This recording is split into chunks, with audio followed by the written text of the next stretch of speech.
మమ్మల్ని తొండలు తొడుగుతాను ఆయన ఇంట్లో తొండలు గుడ్లు పెట్టకపోతాడు కన్నా కంపల్సరీ మేము చెత్త చేసి చెప్తాను మేము కూలీలము రైతులము మేము పొద్దున్న అయితే కూలీ చేసుకుని బతుకుతున్నాం అన్న మా రైతుల కోసం మా కూలీల కోసం కంపల్సరీ రేవంత్ రెడ్డికి పక్కా దాక్కుతుంది. ఇప్పుడు ఒక్క పథకం రాలేదని చెప్తా ఉన్నారు కదా, లాస్ట్ ఒక సభలో 31వ తారీఖు లోపు 4 ఎకరాల లోపు ఉన్న వాళ్ళకి అందరికి రైతు భరోసా ఇస్తున్నాము అంటూ కూడా చెప్పుకొచ్చింది కదా, మరి ఎక్కడ కనిపించింది దాఖలాలు అన్న? ఇప్పుడు ఒక విధానంగా కేసీఆర్ సార్ ఉన్నప్పుడు ప్రతి ఒక్క రైతుకు ఒకటేసారి రైతు బంధాన్ని ఇచ్చింది. ఈయన ఇప్పటికి కూడా ఈ 2వ విడత కూడా పూర్తి కాలే, ఇంకా ఈయన ఇచ్చేది ఎంతనో సచ్చేంతో మాకు అట్లా తెలుస్తలేదు. ఇప్పటికి కూడా రైతులు దసరా ముందు ఏమై టక్కి అని ఫోన్లో పడతాయి అన్న, ఇంతవరకు కూడా టక్కి లేదు, ఏం లేదు. ఒకటి ఏమిటంటే ఈ భూమి కబ్జా చేసి భూమి మీద బతుకుదామని చూస్తాను, కానీ ఈ భూమి మీద కూడా ఆయన ఉంటాడా ఊతాడా తెలియదు కూడా రేవంత్ రెడ్డి కంపల్సరీ అన్న. రైతుల కోసం అన్నది కూలీల కోసం అన్నది కంపల్సరీ దాక్కుతుంది అన్న. రైతులతోటి ఒకటి అరవరాని అనిపించుకుంటాను, రైతుల కోసం మాత్రం పక్కా దాక్కుతుంది అన్నది, అంతేనా? పక్కా. మా బీఆర్ఎస్ జెండలా గెలిచి బీఆర్ఎస్ తోటి గెలిచి కాంగ్రెస్ ఆస్థంలో పోయింది. వాళ్ళు కూడా గుంటనక్క కడియం శ్రీ మా బీఆర్ఎస్ జెండతోటి గెలిచిండన్న. ఇప్పటి హస్తం గుర్తు నిలబడి ఒంటరిగా పోరాటం చేయమనన్నా పక్క మా బీఆర్ఎస్ కార్యకర్తలు కాదు, మా జెండా నీడ పడుతుంది అన్న. కాంగ్రెస్ హస్తం ఎక్కడో కొట్టుకపోతుంది, అంతవరకు మేము గ్యారంటీ ఇస్తామన్నా. ఇక్కడ మీ స్టేషన్ గన్పూర్ నియోజకవర్గము కడియం శ్రీహరి ఉన్నప్పుడే కూడా అభివృద్ధి బాగా జరిగింది కదా, ఇప్పుడు మళ్ళీ సరే అటు పోతే పోయిండు 800 కోట్లతోటి అభివృద్ధి పనులు తీసుకొచ్చిన అన్న. కేసీఆర్ సార్ ఉన్నప్పుడు అవి అమలైనవి, రేవంత్ రెడ్డి కడియం శ్రీహరి తెచ్చుకొచ్చిన ఏం లేవు.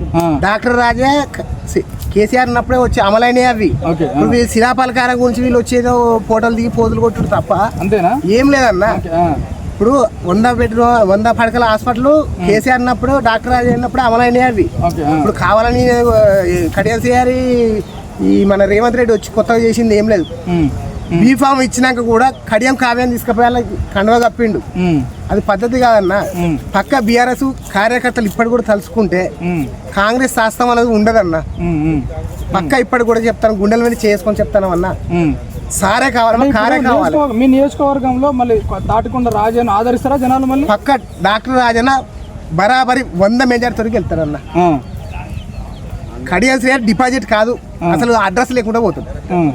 హస్తం గుర్తు అన్నది స్టేషన్ గన్పూర్లో ఉండదన్న. మాకు తెలిసినంత వరకు మేము చెప్తాను. నేను కాదు, కాంగ్రెస్ కార్యకర్తలను అడిగిన కూడా చెప్తారు. తిట్టని మనిషి లేడన్నా.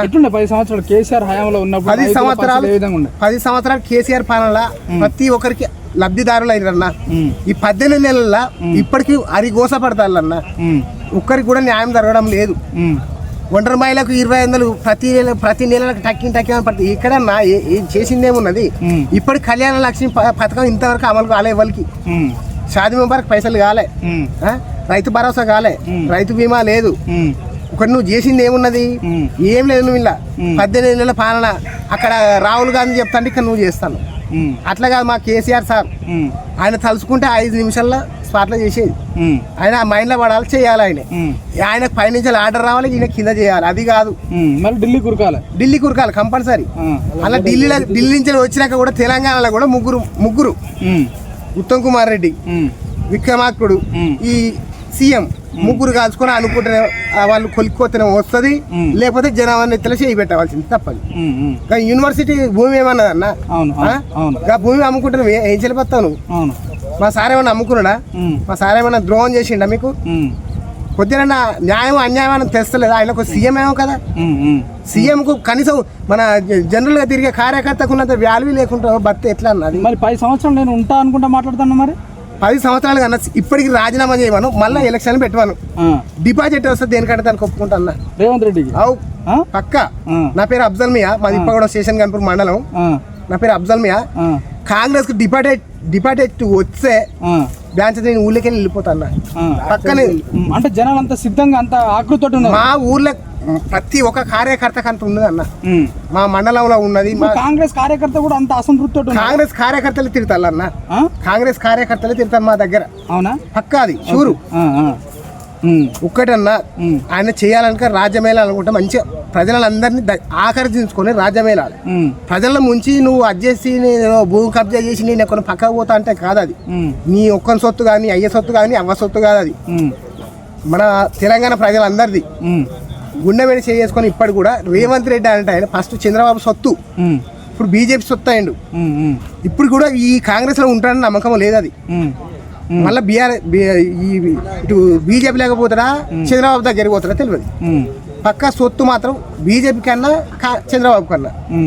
కానీ తెలంగాణ ప్రజలు అంటే కేసీఆర్ అంటే కారు పక్కా నమ్మకం అన్న. ఇది ఇప్పటి కూడా బీఫామ్ పెట్టి రాజీనామా చేయమను. ఈ ఎమ్మెల్యేలు 10 మంది ఎమ్మెల్యేలు సీఎం 11 మంది రాజీనామా చేయమను. పక్క గెలిస్తే దేనికంటే దానికి ఒప్పుకుంటాను నేను. ఇప్పుడు స్థానిక ఎలక్షన్ వస్తా ఉన్నది కదా, పక్క వస్తుంది పక్క. మా దగ్గర డాక్టర్ రాజన్న వస్తాడు పక్క. పాత ఎమ్మెల్యే డాక్టర్ రాజన్న వస్తాడు. సర్పంచ్లు ఎంపీటీసీలు అన్ని బీఆర్ఎస్కే. ఇప్పుడు మా ఊర్లో కూడా కాంగ్రెస్ అన్న కార్యకర్త కూడా పక్క మా బీఆర్ఎస్ కి సపోర్ట్ ఇస్తారు. అంటే అంత వ్యతిరేకంగా ఉన్నది అన్న. కాంగ్రెస్ పాలన గత వ్యతిరేకంగా ఉన్నది. అది ప్రజలను ముంచే పాలన, ఇది ప్రజలను పైకి తీసుకొచ్చే పాలన కాదు. ఇది ప్రజలను ముంచే పాలన. ఇది అర్థమైపోయింది జనాలు. పక్క గుడ్డి ముసలిల కాంచెలు కన్నా చిన్న పిల్లలు స్కూల్ పోయే పిల్లలు అన్నాడు. స్కూల్ బ్యాగ్ల కాంచెలు కూలగొట్టిన పిల్లలు కూడా ఏడిచిరు, కూడా ఏడిచిరు. ఇప్పుడు వాళ్ళ పిల్లలకు అర్థం కాదు అన్నది. మరి నువ్వు చేసిన పాలన గట్లున్నది. అదే నీ ఇల్లు కూలగొట్టి నీ భార్య పిల్లలు గట్ల బయటికి వెళ్ళగొడితే ఊరుకుంటారు అన్న. కూడా ఏడ్చిరు కదా అన్న. కొద్దిగా ఈయన ఒక సీఎం పదవి కాదు, ఈయన ఆంధ్ర పాలన చేయాలి. ఈయన అసలు ఇక్కడ కాదు ఉండేట ఆయన. ఆ చంద్రబాబు దగ్గర ఇది మన ఒత్తు అంటారు కదా, దానికి పొయ్యకుండకి పెట్టేది ఒత్తు. ఆ ఒత్తు లెక్క ఉండాలి ఈయన. ఆయన పాలన గట్లున్నది రేవంత్ రెడ్డి పాలన. పైన రాహుల్ గాంధీ చెప్పాలి, ఈయన అమలు చేయాలి. ఈయన పాలన గట్ల. మనది అట్లా కాదు, మన సార్ది కేసీఆర్ది. అండ్ డిసిషన్ తీసుకున్నాడంటే బీఫామ్ తెల్లారేసరికి వస్తుంది, ఎక్కడ డిక్లేర్ అవుతుంది. ఇప్పుడు సరే ఇదొకటి రైతు భరోసా విషయానికి వస్తే, గతంలో కేసీఆర్ ఉన్నప్పుడు 2 పంటలకి ఇచ్చిండు, 3 పంటలకు మన అధికారం అంటే కాంగ్రెస్ ప్రభుత్వం అధికారంలో రాగానే 3 పంటలకు ఇస్తాము అన్నట్టు కూడా ప్రకటించాడు కదా. ఇప్పుడు 3 పంటలకు ఇస్తా ఉన్నాడు కదా. 2 పంటలు తీసుకున్నప్పుడు రైతు భరోసా ఏ విధంగా అనిపించింది? ఇప్పుడు రేవంత్ రెడ్డి 3 పంటలు ఇస్తున్న రైతు భరోసా ఏ విధంగా ఉంది మీకు? అన్న కేసీఆర్ సార్ ఉన్నప్పుడు ఒకటేసారి అందరికి వేసేది. ఈయన ఫస్ట్ 2 ఎకరాలు ఎకరం, ఇప్పుడు కూడా 3 ఎకరాల చిల్లర దాటలేదు అన్న. 4 ఎకరాల వరకు రావచ్చు. మరి మిగతా వాళ్ళకి ఎక్కడ పోవాలి? ఈయన ఇస్తేనేమో ఒకసారి ఇవ్వాలి, లేకపోతే లేదు కదా. ఆగిస్తా మన కోట శ్రీనివాసరావు గారు ఇంకా కోడి పిల్లను యాలలు తీసుకొని తిన్నట్టు ఈయన యాక్షన్ పడతాను. ఏది రేవంత్ రెడ్డి ఉల్లిగడ్డకి ఎన్ని పొరలు ఉంటాయి అన్న? రేవంత్ రెడ్డికి అన్ని గుణాలున్నాయి అన్న. ఉల్లిగడ్డకి ఎన్ని పొరలు ఉంటాయి? రేవంత్ రెడ్డికి అన్ని గుణాలున్నాయి. అంతేనా? మా సార్కి అట్లా కాదు, ఒకటే గుణం, ప్రజల సంక్షేమం. ప్రజలందరూ బతకాలి, నేను అట్లా ఉండాలని మా సార్ది. ఈయన అట్లా కాదు, ఉల్లిగడ్డ పొర ఒక పొర తిత్తా అంటే పొర వెళ్తా అంటది. ఈయనకు రేవంత్ రెడ్డికి ఒక పొర తిత్తా అంటే పొర వెళ్తా అంటది అన్న. ఉల్లిగడ్డ గుణం రేవంత్ రెడ్డిది. ఉల్లిగడ్డ పొరలు ఎన్ని ఉంటాయి? ఒక అన్ని గుణాలు రేవంత్ రెడ్డిది. అంటే అక్కడ రాహుల్ గాంధీ చెప్పాలి, ఇక్కడ బట్టి మిక్కడు చెప్పాలి, కోమారెడ్డి చెప్పాలి, వెంకటరెడ్డి చెప్పాలి. ఇవన్నీ కాదు కదా. ఇప్పుడు మన జనంతో గెలిచినప్పుడు జనంలో తిరగాలి మనం. ఈయన అట్లా కాదు. మన శేషన్ కాన్పూర్కి వచ్చి నువ్వు ఎలా పెట్టిందేమున్నదే. సీఎం సార్ పాత కేసీఆర్ అన్నప్పుడు డాక్టర్ రాజు అన్నప్పుడు బీఫామ్ అయింది.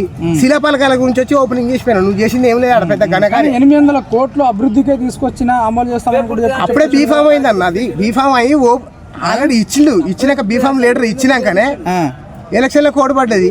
ఈ వచ్చి కొత్తగా ఇప్పుడు మా కేసీఆర్ సారే సంతకం పెట్టిండు. ఈయన కొత్తగా వచ్చి చేసింది ఏం లేదు. ఓపెనింగ్ రిబ్బన్ కటింగ్ చేయడానికి వచ్చిండు.